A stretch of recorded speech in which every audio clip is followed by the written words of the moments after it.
Halo teman-teman, kembali lagi di channel 11 Hardware dengan Reza di sini. Di studio kami sudah kedatangan 3 buah SSD dari Furrion, yaitu Furrion Proxima. Namun di video ini kami akan khusus bahas NVMe-nya saja ya, karena mungkin kalau SATA performanya ya begini-begini aja. Seperti apa pembahasannya? Namun sebelum kita lanjut videonya, jangan lupa untuk subscribe dulu channel 11 Hardware dan follow Instagram kita di @11.hardware.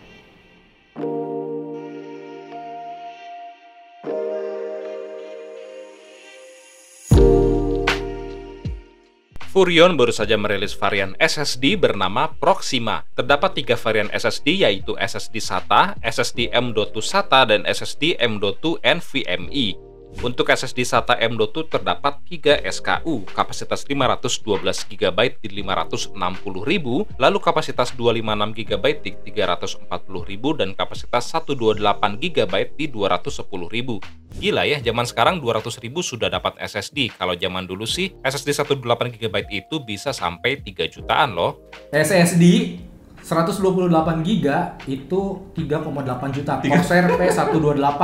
Dapat satu PC lagi. Peak read performance-nya 220 MB per second. Terus untuk SSD SATA 2,5 inchinya nih, ternyata cuma punya satu SKU saja yang 512 GB, harganya sendiri ada di kisaran 530.000. Dan yang terakhir adalah SSD NVMe, ada 4 SKU, kapasitas 1 TB, 512, 256, dan 128 GB. Kalau kita lihat dari boxnya sih boleh juga ya Furrion ini, packagingnya cukup lumayan berisi, jadi nggak minimalis banget lah kayak kebanyakan brand lain. Dan untuk bagian belakang boxnya ini lumayan informatif walau tidak ada keterangan TBW-nya.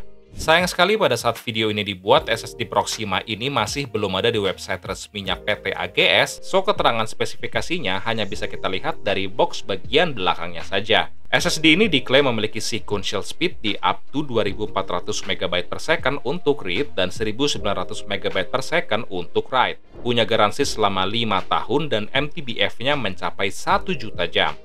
Begitu kita buka stiker yang menempel pada SSD-nya, kita akan melihat 1 buah chip controller dan 4 buah non-flash memory. Controllernya ini menggunakan Silicon Motion SM2263XT atau controller DRAM-less yang cukup populer pada tahun 2020 hingga 2021. Controllernya ini juga dipakai di SSD lain seperti Kingston NV1, namun saat ini sudah ada penerusnya, yaitu SM2267XT yang lebih modern. Untuk NAND flash memorinya terdapat 4 buah, atau per masing-masing NAND flashnya ini memiliki kapasitas di 128 GB. Chipnya ini menggunakan SK Hynix 3D Physics 128 layer 3D NAND TLC. Flash memory ini juga digunakan di salah satu SSD NVMe populer yaitu Adata SX8200 Pro revisi ke-6. Furrion tidak menyebutkan berapa TBW dari SSD ini. Namun jika kita lihat dari 4 buah NAND flash memory ini, seharusnya sih TBW SSD ini bisa lumayan tinggi. Karena persatuan chip NAND flash memory ini punya spesifikasi TBW-nya masing-masing. Seandainya satu chipnya ini punya 100 TBW, berarti jika ada 4 chip, maka TBW-nya bisa mencapai 400 TB. Oke, langsung saja kita tes sedikit performa dari SSD ini. Kami menggunakan Mobo MSI B550M Mortar dan SSD-nya ini kami pasang di slot kedua sebagai secondary SSD. Kami pasang SSD-nya ini tanpa menggunakan heatsink di casing M-ATX Cooler Master TD300 Mesh. Sementara untuk primary SSD-nya kami menggunakan Kingston NV2 2 TB. Dan berikut adalah spek PC lengkap yang kami gunakan. Di pengujian pertama adalah benchmark sintetik. Kita menggunakan software Crystal Disk Mark 8, 3D Mark Storage Benchmark, dan AutoDisk Benchmark. Untuk Crystal Disk Mark 8, kami menggunakan settingan 1 GB SSD NVMe dan peak performance. Terdapat 2 kondisi pengujian, yaitu pada saat kapasitas SSD 0% dan pada saat kapasitas SSD terisi 70%.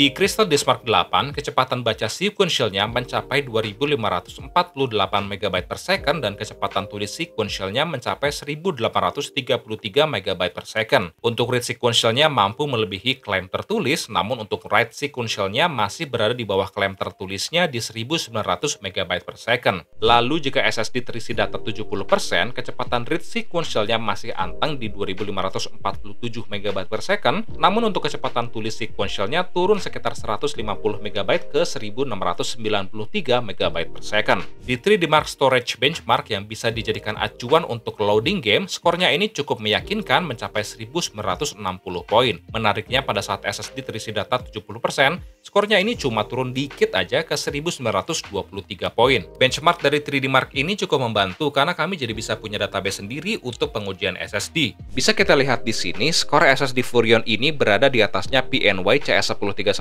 versi 1TB yang kemarin pernah kami bahas. Lalu inilah hasil benchmark dari Atodis Benchmark. Di pengujian kedua, kami tes copy files dan extract files. Copy files dilakukan dari SSD primary ke SSD Furion ini dan dari SSD Furion ke SSD primary. Copy files ini menggunakan file berisi 71,5 GB atau file game dari Watch Dogs Legion, sementara untuk extract files menggunakan file berkapasitas 42 GB. Pada saat copy files dari SSD primary ke SSD Furion ini, transfer rate-nya berada di kisaran 1,7 GB per second dengan waktu tempuh mencapai 43 detik. Sementara sebaliknya, ketika copy files dari SSD Furion ke SSD primary, kecepatan transfernya lebih stabil di kisaran 1,8 GB per second sehingga waktu tempuhnya pun jadi lebih cepat, jadi cuma 41 detik aja. Untuk tes unzip files, kami menggunakan project video yang pernah kami upload ke YouTube. Di folder ini terdapat lebih dari 100 footage video 4K beserta file-file kecil lainnya yang total kapasitasnya mencapai 42 GB.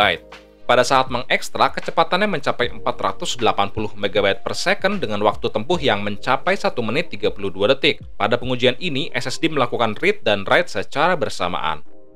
Di pengujian ketiga adalah tes suhu operasional yang ekstrim. Kami melakukan copy file selama 15 menit berturut-turut di dalam SSD-nya. Pengujian dilakukan dalam suhu ruangan 26 derajat Celcius tanpa menggunakan heatsink dari SSD. Pada awal copy files, transfer rate-nya bisa kencang namun kemudian turun drastis ke kisaran 300 MB per second. Penurunan ini dikarenakan pseudo SLC cache-nya yang sudah full dalam kapasitas tertentu, sehingga SSD akan mulai merombak SLC dan mengembalikannya lagi ke mode TLC. Hal ini tentu akan mempengaruhi kecepatan tulis SSD dan umum terjadi di SSD yang tidak punya DRAM.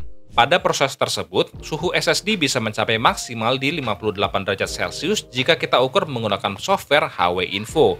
Dan pada saat pengujian ada hal aneh yang kami alami. Tiba-tiba SSD Furion ini jadi nggak kedetek dong. Sudah kami restart dan shutdown PC-nya juga nggak kedetek. Kami cabut pasang juga nggak kedetek. Akhirnya kami pasang SSD merek lain di slot M.2-nya ini dan ternyata bisa terdeteksi. Barulah setelah dipancing pakai SSD merek lain, SSD Furion ini berhasil terdeteksi lagi. Aduh, semoga pengalaman ini nggak kejadian di kalian ya.